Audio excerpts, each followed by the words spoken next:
Welcome back to our fifth lecture in the module on managing and developing people and organizations. In this lecture, we discuss the issues of individual characteristics and behavior and of recruitment and selection. In the third part of our lecture, we will look at personality, how we assess individual personality, and how personality affects individual performance and behavior. What is personality? We define personality as the fundamental traits that endure over time and account for consistent pattern of responses to everyday situations. How many personality traits do you think exist? Well, how many personality traits can you list off the top of your head? Outgoing, friendly, kind, cranky, lazy, mean, generous, reserved. Well, you can probably rattle off a lot of different descriptions that apply to personality, but do each of these really represent a specific personality trait? Psychologists have tried to determine just how many personality traits there might be, and they have done so for many years, and the numbers have varied dramatically from one expert to another. For example, Gordon Allport suggested that there were more than 4,000 different personality traits, while Hans Eysenck proposed that there were only 3. Today, the most widely accepted model of personality states that there are just 5 broad personality dimensions. The model is called, and unsurprisingly, the 5-factor model of personality, or the Big Five. It has been originally developed by American psychologists Robert McCrae, Paul Costa, and Oliver John in the 1980s. According to this model, almost all personality traits are aspects of one or more of only 5 distinct factors. These factors are conscientiousness, agreeableness, neuroticism, openness to experience, and extroversion. Each of the Big Five factors is quite broad and consists of a range of more specific traits. Let's look at what traits each factor encompasses. We start with the dimension most important for the work context, conscientiousness. The traits associated with conscientiousness include being organized, thorough, efficient, responsible, reliable, dependable, precise, and practical. Note, by the way, that each dimension is a continuum, and an individual's personality can lie at any point on that continuum for that particular trait. So when we describe someone's personality in terms of conscientiousness, we don't say that they're conscientious or not conscientious. Rather, we say that an individual may be high or low or in the middle on conscientiousness dimension. People who are high on conscientiousness tend to spend time preparing, finish important tasks right away, pay attention to details, and enjoy having a set schedule. People who are low on conscientiousness tend to dislike structure and schedules, make messes and not take care of things, fail to return things or to put them back where they belong, and procrastinate on important tasks.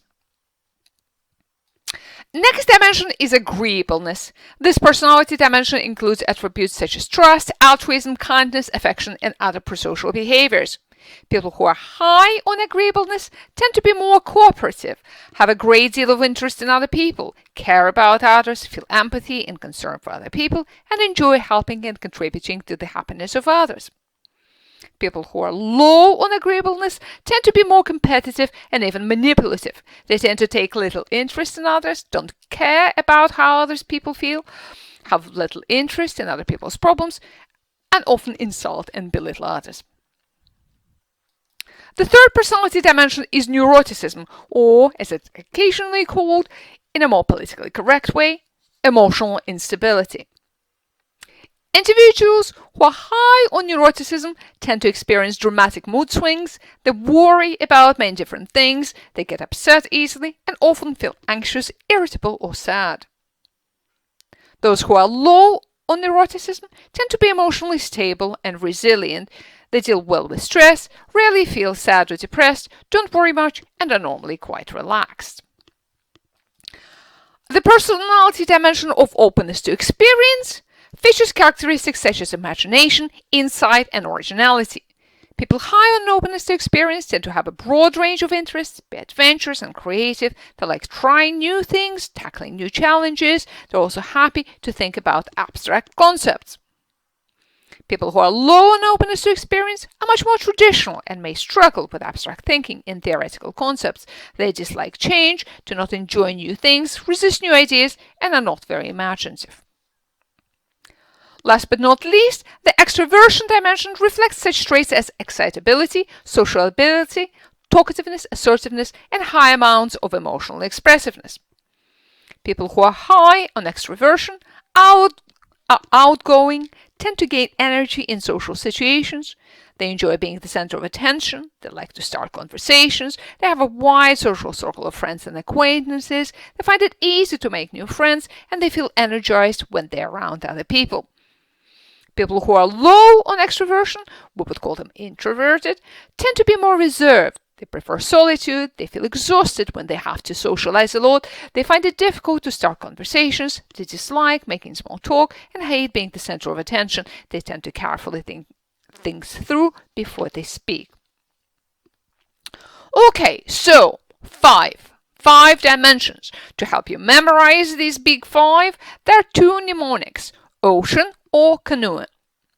Whichever one you prefer to use, please make sure to never call this model or the dimensions of personality either ocean or canoe model of personality. It's 5-factor model or big five only, please. Now, what about Myers-Briggs type indicator, MBTI, you may ask, particularly since you did the MBTI assessment during your induction. MBTI is an earlier model of personality. It is still fairly widely used in organizations, particularly to identify styles of learning, management, leadership, and decision-making. It is also used in personal development, career counseling, and team building, and that is why and how you used it in the induction.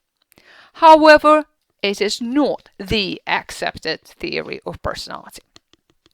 Okay, getting back to our big five, here's some frequently asked questions about big five. Are the big five traits universal? Yes, they are. Studies of the big five have been conducted in 50 different cultures, and their findings show that the 5 dimensions can be used to describe personality in all of these nations. Based on this research, many psychologists now believe that the 5 personality dimensions may have biological origins. What factors influence the big 5 traits? Research suggests that both biological and environmental influences shape our personalities. One study looked at 123 pairs of identical twins and 127 pairs of fraternal twins. According to the results, the heritability of openness to experience was 60%, of extroversion 53%, of agreeableness and neuroticism about 40%, and for conscientiousness about 44%. Do people's personalities change over time? Longitudinal studies suggest that personality traits tend to solidify by early adulthood and that they remain stable over the rest of a person's life. However, there's also something called maturation effect. As people age, they tend to become less extroverted, less neurotic, and less open to experience. Agreeableness and conscientiousness, on the other hand, tend to increase as people grow older. Now, how do you measure personality? Normally, this is done using a personality inventory, a self-report questionnaire. Here are some examples of questions from the NEO personality inventory, that is, the official questionnaire used for assessing personality on the 5-factor model of personality. Now, this is just for illustration. There are 2 versions of NEO personality inventory, a long version called with 240 items, which takes an hour to 90 minutes to complete, and a short 60-item form, which takes about 15 minutes. These inventories have been extensively validated and are what we can call the gold standard in personality assessment. A significant issue with these is their cost. Although these inventories have been grounded in decades of publicly funded research, the inventories are proprietary measures and they must be purchased for clinical research or commercial applications. So to overcome this problem, other personality researchers have developed Big 5 personality measures that are available for free and in the public domain. And for your Week 8 unit task, we invite you to take advantage of these free resources and assess your personality on the Big 5 dimensions. This will complement and further enhance your understanding of your personality that you started developing in the induction with the MBTI assessment. After you have done the test, we invite you to reflect on your personality profile and then share your reflections on the discussion forum for this lecture. Now that we know what personality is and how we measure it, we need to answer a question: why is personality important?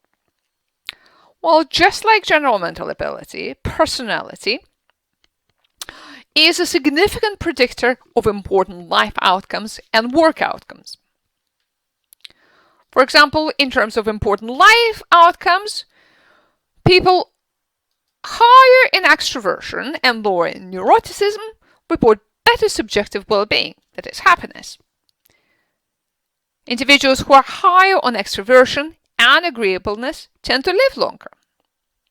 And more conscientious and agreeable people are happier in their romantic relationships. However, while the reasons for the link between intelligence and important life outcomes are well established, the researchers are still discovering and debating why particular dimensions of the Big 5 influence the life outcomes. For example, although we do know that people with high conscientiousness are happy in their romantic relationships than those with low conscientiousness, we're not quite sure why that's the case. Okay, so that's the life outcomes. What about the work outcomes? The Big 5 are also important predictors of those. You will remember from our third lecture that there are 4 types of organizational behaviors that are related to job performance: task performance, organizational citizenship behaviors, counterproductive behaviors, and organizational commitment and withdrawal. Personality certainly affects the first 3 of these and might also impact on organizational commitment and withdrawal. Of course, in terms of job performance, personality is not a match for intelligence. Here are the findings from a recent meta-analysis of the relative validity of personality measures in predicting job performance. You can see that personality explains relatively small amounts of variance in the individual performance. Still, although this amount is small, it certainly is not trivial. For example, conscientiousness explains about 10% of variance and emotional stability explains about 7%. Furthermore, personality can predict 2 types of work behaviors that GMA cannot. That is, organizational citizenship behaviors and counterproductive behaviors. Because these behaviors are varied and numerous, there aren't any overall assessments of the extent to which personality affects them, but we do know which personality dimensions are particularly important for what types of behavior. For example, conscientiousness is by far the best predictor not only of job performance, but also of organizational citizenship and counterproductive behaviors. We know that emotional stability is the second best predictor of job performance and counterproductive behaviors, but it does not predict organizational citizenship. Other dimensions have a narrower range of impact. For example, agreeableness is a good predictor of organizational citizenship behaviors, but has only weak correlation with task performance or counterproductive behaviors. Extroversion helps to predict change-oriented organizational citizenship behaviors, but is only important for some aspects of task performance in some jobs. And finally, openness to experience is a good predictor of change-oriented organizational citizenship, but is a weak predictor of either task performance or counterproductive behaviors. What we have discussed up to now are the general patterns of how personality predicts work behaviors across all types of jobs. However, Particular occupations and jobs also have specific personality requirements. Therefore, you need to analyze your job in order to establish a suitable personality profile. And it's not intuitively obvious what scores on the big 5 personality dimensions would be most suitable for what jobs. Let me give you an interesting illustration that highlights just this point. This illustration is based on a study of the American professional stand-up comedians. Comic performers such as jesters and clowns have been popular throughout history and across cultures. In the United States and in Britain, live comic performers these days usually do stand-up comedy. Stand-up comedy is a tough, competitive business. Many people try to become professional comedians, but relatively few succeed in making a living at it. Unlike actors and musicians, stand-up comedians have no union to support and protect them. They also don't have a specialized education system to train them, and no highly publicized awards such as Oscars or Grammys to recognize their achievement. Unlike most other entertainers, stand-up comedians both invent and perform their work. They also develop their own publicity, bookings, reputations, and careers through traveling most of the year from one comedy club to the next. So we may surmise that successful comedians may have particular personality characteristics that allow them to thrive in their career. So what would be a personality profile of a successful comedian? Well, as you may expect, successful comedians are more open to experience than the average population. Why? Because stand-up comedy requires a fresh and innovative look at things around us, and it requires staying in tune with popular culture events that interest their audience. In this respect, comedians are similar to other creative groups such as poets and writers, as they also tend to be high on openness to experience. In comparison with the general population, comedians are also lower on conscientiousness.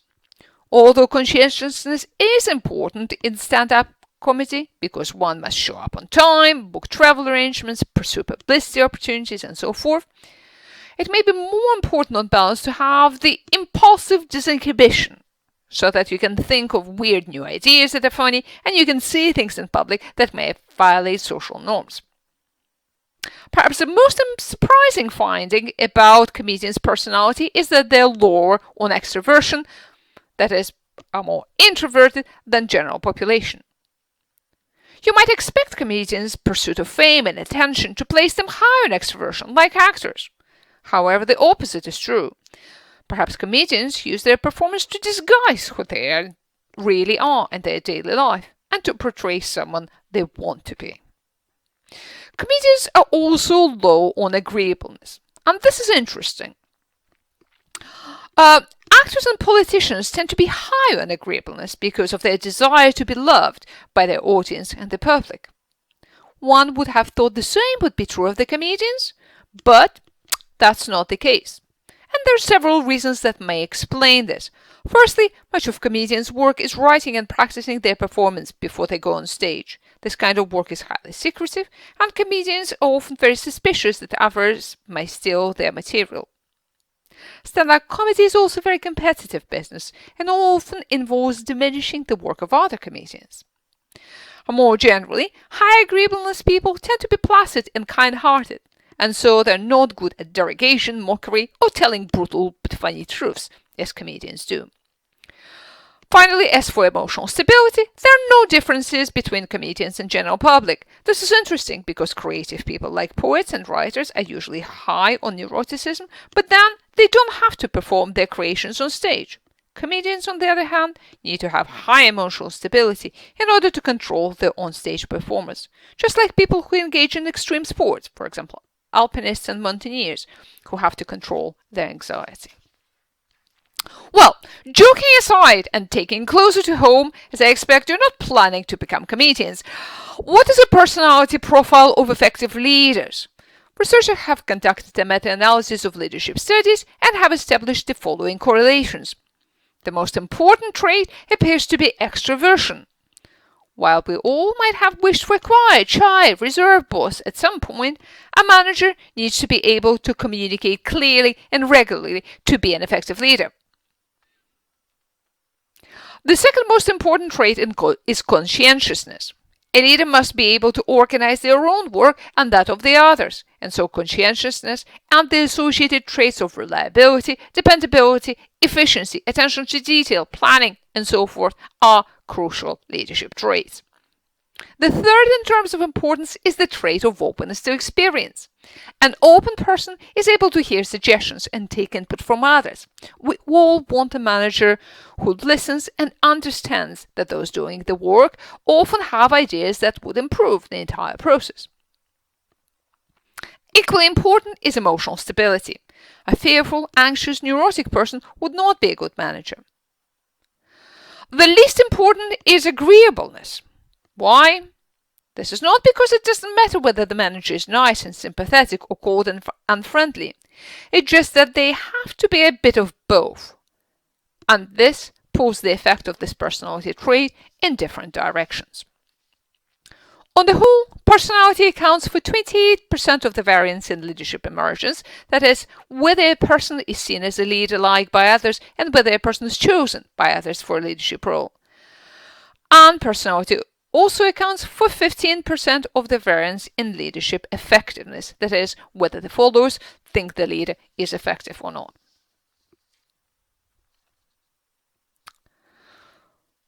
Continuing with our discussion of personality traits. You know the old dictum, all in moderation, except for moderation, of course. Certain personality traits, taken to extreme, may backfire. Take, for example, conscientiousness. In normal doses, it is the best predictor of all good things.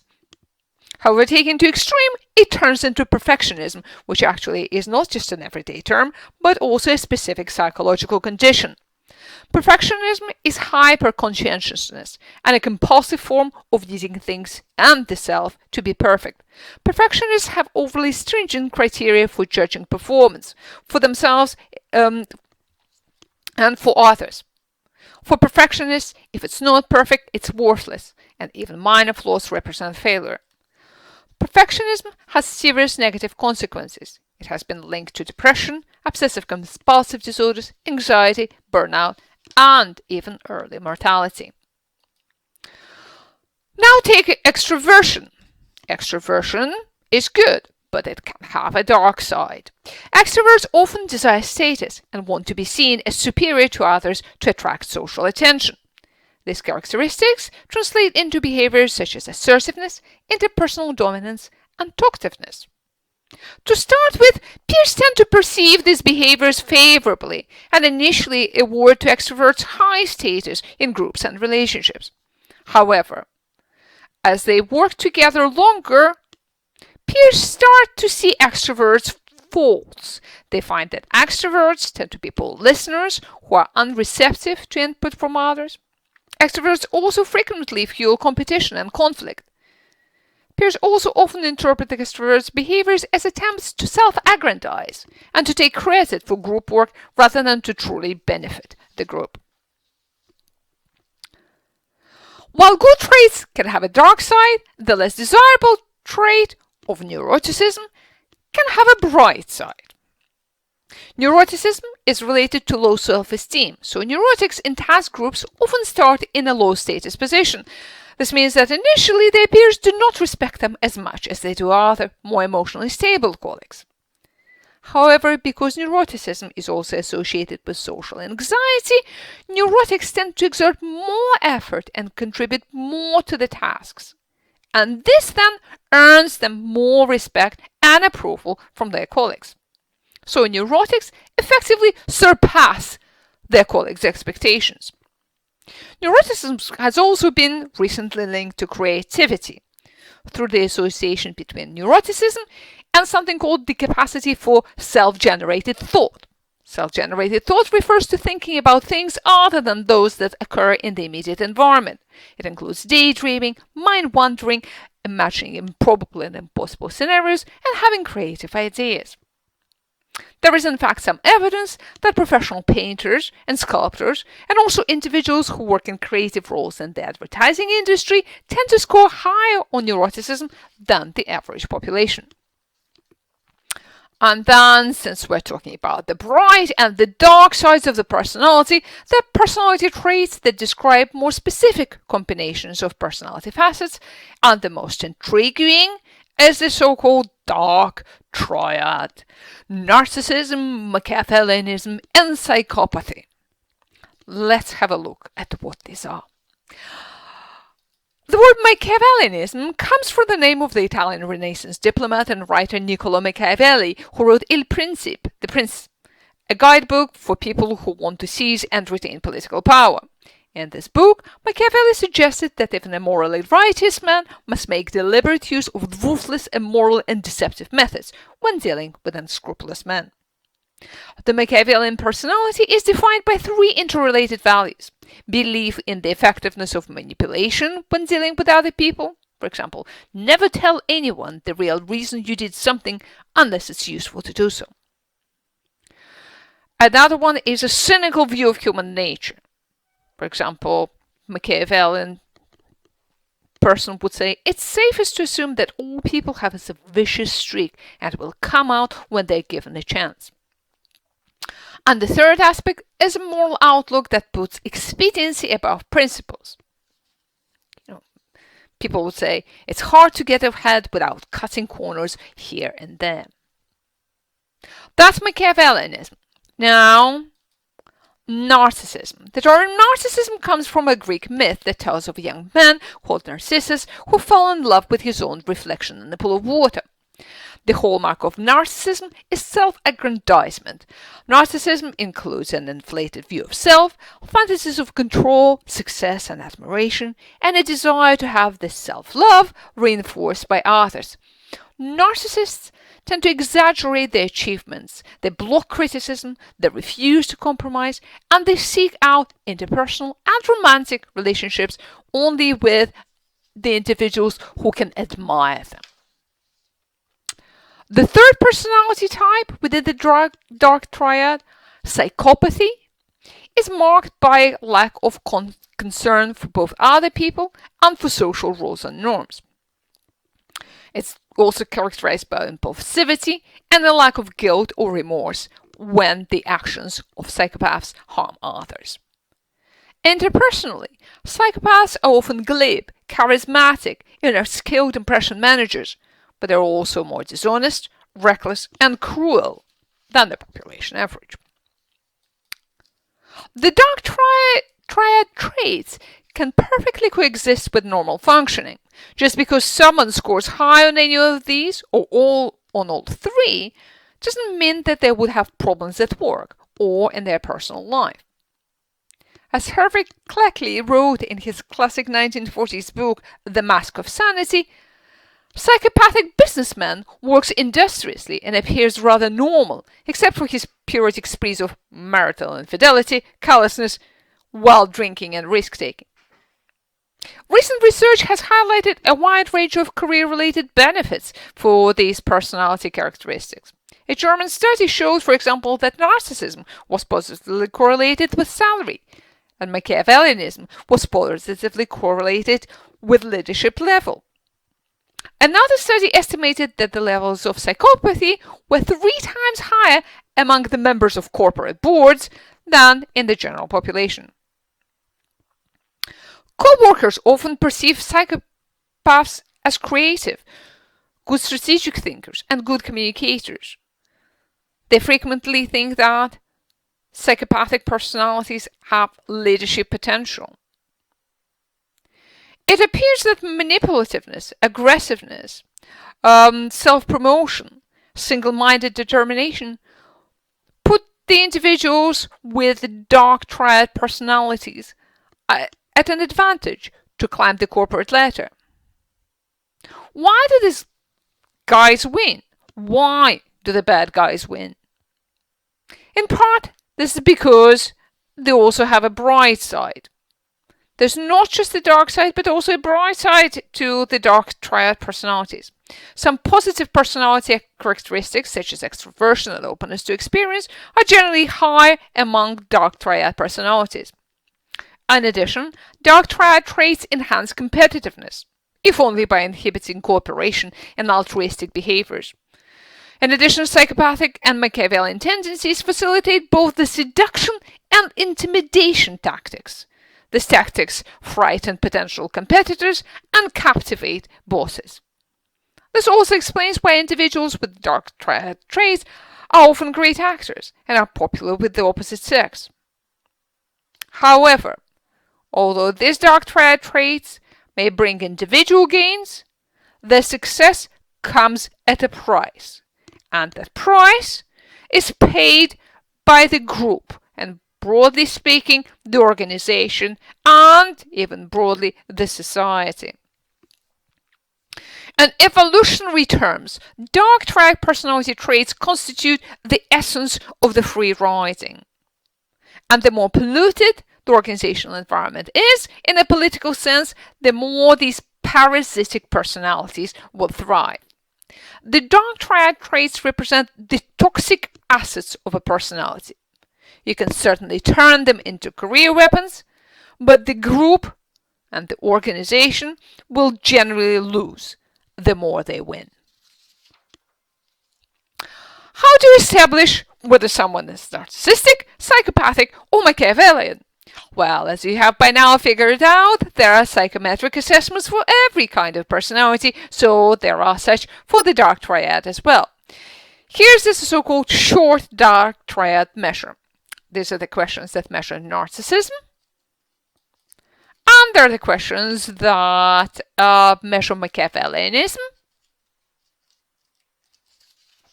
And finally, there are also the questions that measure psychopathy. If you want to do it just for fun, you can check out the BBC, that is British Broadcasting Corporation quiz, available on their website, to find out just how dark your personality is. And of course, you can administer the same quiz to your colleagues and friends. But what do you do with people who have the dark triad personalities? Well, it's unlikely that you can change them, and your best bet is to try to avoid employing them. So you might try to select them out as early as possible in the process. Which brings us to our next topic, the topic of recruitment and selection. So when you're ready, please move on to the next recording.